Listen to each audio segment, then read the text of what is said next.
From the Presidential Palace, Manila, Dateline Malacañang.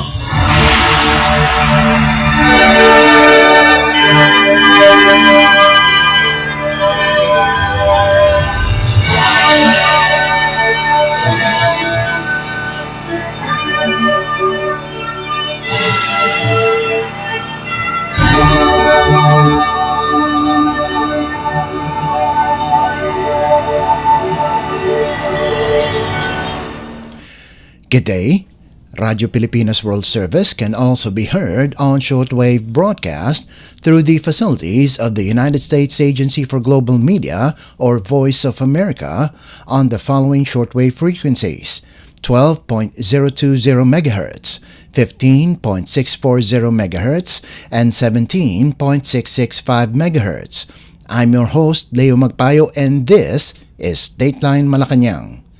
Philippine President Ferdinand R. Marcos Jr. has announced a major breakthrough in the country's energy sector: a significant natural gas discovery near the Malacañang field, the Philippines' first in more than 10 years, and a development seen to strengthen long-term energy security. In a video message released Monday, the President said, the newly identified reservoir, Malacañang East 1 or MAE-1, sits about 5 kilometers east of the existing field and is estimated to contain 98 billion cubic feet of natural gas. According to President Marcos, that volume translates to 14 billion kilowatt hours of electricity per year, enough to power 5.7 million households, 9,600 commercial buildings, or nearly 200,000 schools annually. Initial flow tests showed the well producing 60 million cubic feet per day, a rate comparable to the original Malacañang wells and an indication of strong productivity. The discovery also includes condensate, a high-value liquid fuel that can further support efforts to stabilize the country's power supply. The chief executive also underscored the role of Filipino engineers and workers in the operation, noting that the drilling was completed without any accidents or environmental incidents. MAE-1 is the first major result under the Malacañang Phase 4 drilling campaign, which also covers the Camago 2, Camago 3, and Bagong Pag-asa wells, all aimed at securing additional indigenous gas resources. The project is being carried out by the SC3A Consortium, led by Prime Energy, together with UC38 PNOC Exploration Corporation and Prime Oil and Gas Incorporated. The Malacañang Deepwater Gas-to-Power project of Palawan remains the country's only source of indigenous natural gas, supplying up to 20% of Luzon's electricity. Officials say the new discovery is expected to extend the life of the facility and help reduce dependence on imported fuel. I am pleased to inform everyone that for the first time in over a decade, a significant natural gas discovery has been made. The discovered reservoir, called Malacañang East 1 or MAE-1, is located about 5 kilometers east of the existing Malacañang field. The MAE-1 is estimated to contain around 98 billion cubic feet of gas in place. Katumbas nito ang halos 14 na bilyong kilowatt-hour ng kuryente sa isang taon. Ibig sabihin, makakapag-supply ito ng kuryente sa mahigit 5.7 milyong kabahayan, 9,500 na gusali o halos 200,000 paaralan sa loob ng isang taon. This helps Malacañang's contribution and strengthens our domestic gas supply for many years to come. Initial testing showed that the well flowed at 60 million cubic feet per day. This indicates that the well has the potential to produce even more, confirming it is a high productivity resource comparable to the original Malacañang wells. Aside from the natural gas, the discovery also includes condensate, which is a high-value liquid fuel. This additional resource can help support the government's efforts for the stabilization of our power supply. Ipinagmamalaki rin natin na Pilipino ang nanguna sa drilling na ito. Higit sa lahat, natapos nila ito na walang aksidente o environmental incident. MAE-1 is the first milestone under the Malampaya Phase 4 drilling campaign, which also includes the Camago 2 and the Bagong Pag-asa wells. The next steps are the completion and testing of the Camago 3, followed by the drilling of the Pag-asa exploration well to pursue more potential gas resources. This achievement was made possible through the work of the SC38 Consortium, led by Prime Energy, in partnership with UC38, PNOC Exploration Corporation, and Prime Oil and Gas Incorporated. Patunay ito na sa responsableng pangangalaga sa kaligsasan at matibay na pagtutulungan ng gobyerno at pribadong sektor, makakamit natin ang mas maaasahang supply ng enerhiya para sa bawat Pilipino. Philippine President Ferdinand R. Marcos Jr. Dateline Malacañang. Philippine President Ferdinand R. Marcos Jr. has vowed to push forward the modernization of the country's aviation sector as he led the unveiling of Philippine Airlines, or PAL's, newest flagship aircraft, the Airbus A350-1000, at Villamor Air Base in Pasay City. The aircraft, the largest and most advanced in PAL's fleet, marks a major milestone for the flag carrier as it celebrates its 85th anniversary. President Marcos said the arrival of the A350-1000 strengthens the Philippines' aviation capabilities, expands global connectivity, and opens wider opportunities for trade, tourism, and investment. He emphasized the need for the country to keep pace with rapid developments in global aviation, calling the sector a key driver of economic growth and national progress. The president highlighted PAL's long-standing role in linking Filipinos to the world since 1941, noting that the new aircraft will enable more long-haul routes, including expanded services to North America. He added that the move aligns with government efforts to modernize aviation and adopt more sustainable practices. President Marcos also reaffirmed the administration's commitment to upgrading airports nationwide. He cited ongoing projects such as the new passenger terminal in Siargao, the international terminal in Davao, and improvements at Laguindingan, Bohol Panglao, and Caticlan airports. A new terminal is also being built to better serve travelers and support regional development. The chief executive pointed to the government's partnership with the private sector in modernizing and operating the Ninoy Aquino International Airport, or NAIA, including the rollout of immigration e-gates to speed up and secure passenger processing. President Marcos called for stronger collaboration with private partners to boost competitiveness and expand opportunities for Filipinos, saying these investments ensure that the country's air gateways remain efficient and future-ready.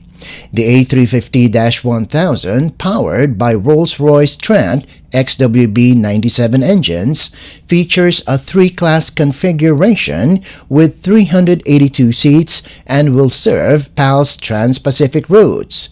Its addition brings PAL's fleet to 82 aircraft. Since its founding in 1941, PAL has helped connect our people to the world. As the country's only full-service four-star airline, PAL has consistently provided dependable and quality service for both Filipino and international travelers. Through decades, the airline has helped showcase the Philippines' natural beauty and cultural richness. And more importantly, it has carried with it the warmth and hospitality that defines us as a people by connecting our nation to global destinations and opportunities. Today, we also launched the Airbus A350-1000, one of the most modern wide-bodied aircraft designed for long-haul travel. It is the first in Southeast Asia and 10th in the world. With its new generation materials, and engineering, this aircraft brings up to 25% reduction in fuel burn, lower operating costs, while significantly cutting our carbon emissions. PAL's first A350-1000 opens new possibilities for long-distance travel, including routes to North America. This step complements our efforts to modernize the aviation sector and embrace more sustainable practices for the future. While airlines move people, government ensures that those pathways remain strong and clear. Philippine President Ferdinand R. Marcos Jr. Dateline Malacañang. Philippine President Ferdinand R. Marcos Jr. voiced confidence that the Philippines will continue to strengthen its relationships with foreign allies as he led the traditional Vent d'honneur at Malacañang Palace, marking the country's welcome of 2026 with renewed optimism.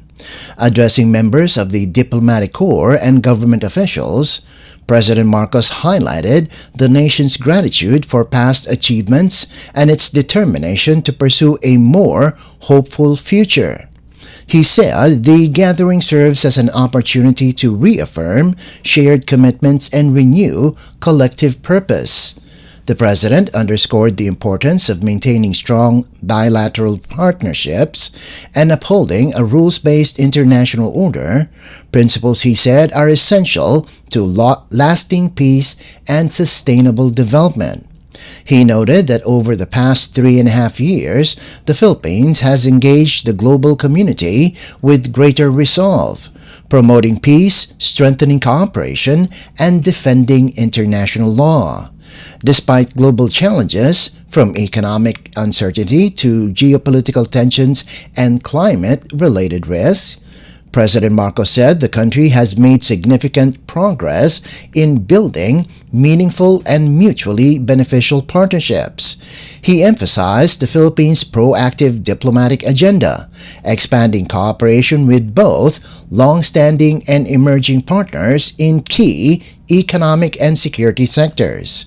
As chair of the Association of Southeast Asian Nations, or ASEAN, this year, the Philippine President vowed to advance regional dialogue, deepen economic integration, and ensure that the benefits of cooperation reach the most vulnerable communities. He also reaffirmed the country's bid for a non-permanent seat on the United Nations Security Council for 2027 to 2028, saying the Philippines offers a principled voice shaped by its experience as a developing, maritime, and peacekeeping nation. President Marcos Jr. assured the international community of the Philippines' commitment to multilateralism, peace, human rights, and the rule of law. Papal Nuncio Archbishop Charles John Brown, speaking on behalf of the diplomatic corps, commended the administration's anti-corruption efforts and expressed optimism for the country's ASEAN leadership, wishing the Philippines a year of peace, progress, and prosperity. Dateline Malacañang. Malacañang has ordered all government agencies to help raise nationwide awareness for the 2026 Presidential Awards for Filipino Individuals and Organizations Overseas, or PAFIO. The directive is contained in Memorandum Circular No. 112, signed by Executive Secretary Ralph Recto by authority of the President. Under the circular, all government offices are mandated to fully support the Commission on Filipinos Overseas, or CFO, in carrying out the awards program, while local governments, non-government organizations, and the private sector are encouraged to take part in the initiative. The Presidential Communications Office, or PCO, has also been tasked to intensify information efforts and encourage the public to nominate outstanding overseas Filipinos. The memorandum stresses that the success of the 2026 PAFIO depends on broad public participation in identifying and endorsing deserving nominees. The CFO opened the nomination period last December 11th with submissions accepted until May 29th. Award categories include the Lingkod sa Kapwa Pilipino Award, Banaag Award, Pamana ng Pilipino Award, and Kaanib ng Bayan Award. A multi-stage evaluation process will follow, leading to the formal conferment of the awards in December. Established in 1991, the PAFIO has honored 555 individuals and organizations from 55 countries, recognizing their excellence, humanitarian work, and contributions to Philippine development. The Biennial Award is one of the highest distinctions given by the Philippine government to overseas Filipinos and foreign partners who have significantly advanced the interests of the Filipino diaspora and contributed to nation building.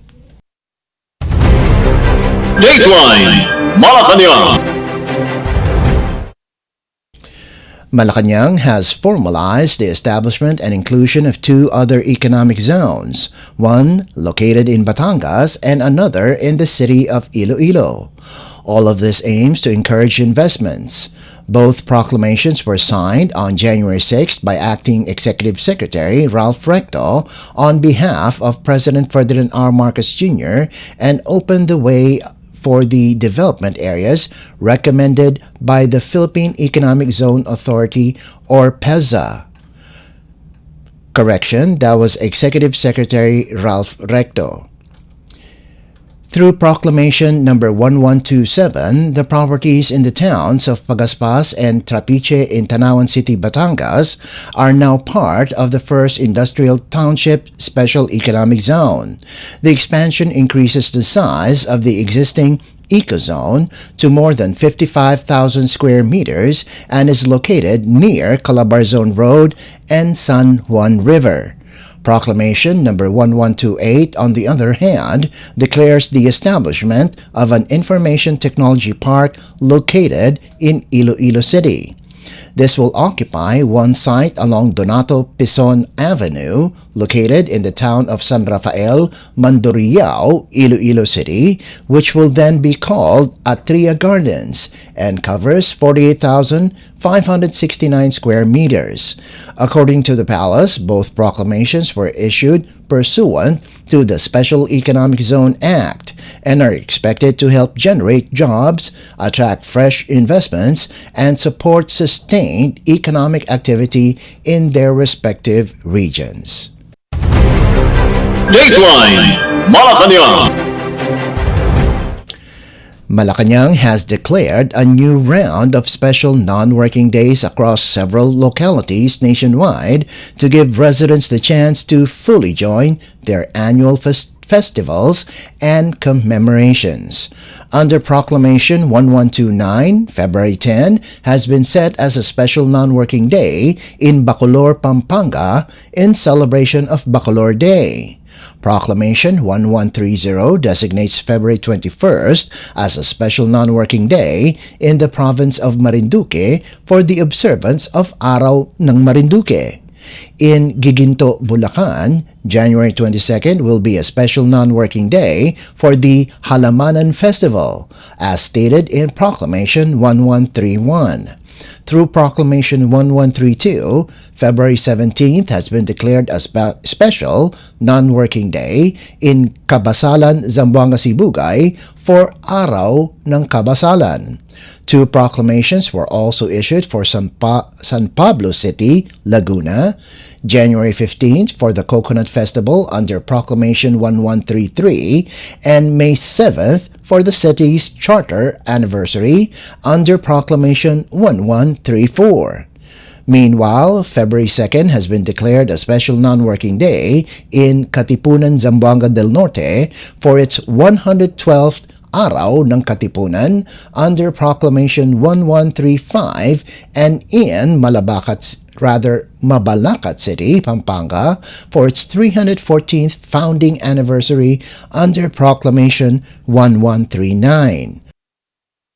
In Consolacion, Cebu, February 6 will be a special non-working day to mark its 106th founding anniversary as provided in Proclamation 1136. Candoni, Negros Occidental will observe a special non-working day on February 11th for the Dinagyao sa Tablas Festival, honoring early settlers who cultivated the area under Proclamation 1137. Finally, Cabanatuan City, Nueva Ecija will mark its 76th founding anniversary with a special non-working day on February 3rd as stated in Proclamation 1138. All proclamations were signed by Executive Secretary Ralph Recto by authority of President Ferdinand R. Marcos Jr. Dateline Malacañang. In other news, the National Disaster Risk Reduction and Management Council, or NDRRMC, on Sunday said 2 people were reported dead after Tropical Storm Ada, internationally known as Nokayan, swept through parts of the Bicol region. In its latest update, the NDRRMC said the fatalities, believed to be victims of a landslide in Matnog, Sorsogon, are still undergoing validation. The storm has affected 7,170 families, or more than 10,000 individuals, across Bicol and Calaga. At least 82 residents were preemptively evacuated, while 71 areas experienced flooding due to continuous rains.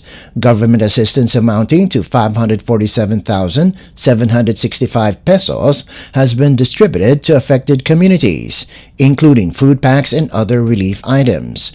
Meanwhile, Tropical Storm Ada has maintained its strength as it slowly moves away from Catanduanes, prompting state weather forecasters to keep tropical cyclones and signal raised over parts of Luzon and the Visayas.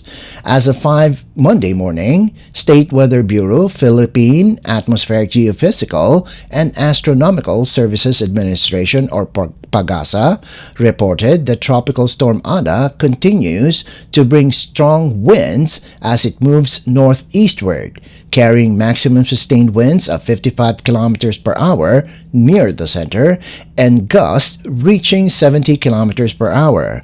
As of the latest advisory, Ada was located 380 kilometers east of Casiguran, Aurora, moving northeast at 10 kilometers per hour.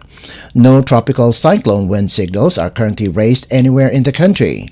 However, Pagasa warns that the northeast monsoon, or Amihan, combined with Ada's outer circulation, will generate strong to gale force gusts over Batanes, Cagayan, Isabela, Quirino, Ilocos Norte, Abra, Aurora, Dipolillo Islands, Camarines Norte, Camarines Sur, Catanduanes, and Northern Samar. Rough sea conditions are expected across several coastal waters, including the seaboard of Isabela, eastern seaboard of mainland Cagayan, seaboards of Batanes and Babuyan Islands, northern Aurora, northern and eastern seaboards of the Polillo Islands, northern seaboards of Camarines Sur, Camarines Norte and Catanduanes, seaboards of Ilocos Norte and Ilocos Sur, western seaboard of Pangasinan, and the eastern seaboard of Catanduanes. Pagasa strongly advises small boats and all types of motor bangkas to stay ashore as sea travel may be dangerous under current conditions. Dateline Malacañang. And finally, the Bureau of Immigration, or BI, has confirmed the return of former Public Works and Highways Secretary Manuel Bonoan to the country. In a statement Sunday, the BI said Bonoan arrived at the Ninoy Aquino International Airport, or NAIA Terminal 3 in Pasay City, aboard a China Airlines flight from Taipei earlier that morning. He had been in the United States since November 11, 2025, accompanying his wife for a medical procedure. Bonoan is currently covered by an Immigration Lookout Bulletin order issued at the request of the Department of Justice, or DOJ, which is investigating alleged irregularities in flood control projects. According to the BI, he arrived without any travel companion. The Bureau also clarified that an ILBO does not prevent a person from leaving or entering the country. It simply requires authorities to be immediately informed of the movements of individuals linked to ongoing investigations. Immigration Commissioner Joel Anthony Villado said Bonoan's arrival details have already been forwarded to Acting Justice Secretary Frederick Vida as part of standard protocol. Dateline Malacañang. Before we conclude our program, Radyo Pilipinas World Service of the Presidential Broadcast Service can be heard over the following shortwave frequencies: 12.020 MHz, 15.640 MHz, and 17.665 MHz. Radyo Pilipinas World Service is also live on audio streaming. Just download Evox PBS Receiver on your Google Play Store or the App Store from your Apple phone. You can also visit our Facebook page and YouTube channel. Just type in and search for Radyo Pilipinas World Service. Kindly subscribe, like, and share our posts as well. And that concludes this edition of Dateline Malacañang. For Radyo Pilipinas World Service, this is Leo Magpayo. Good day and stay safe. From the Presidential Palace, Manila, Dateline Malacañang.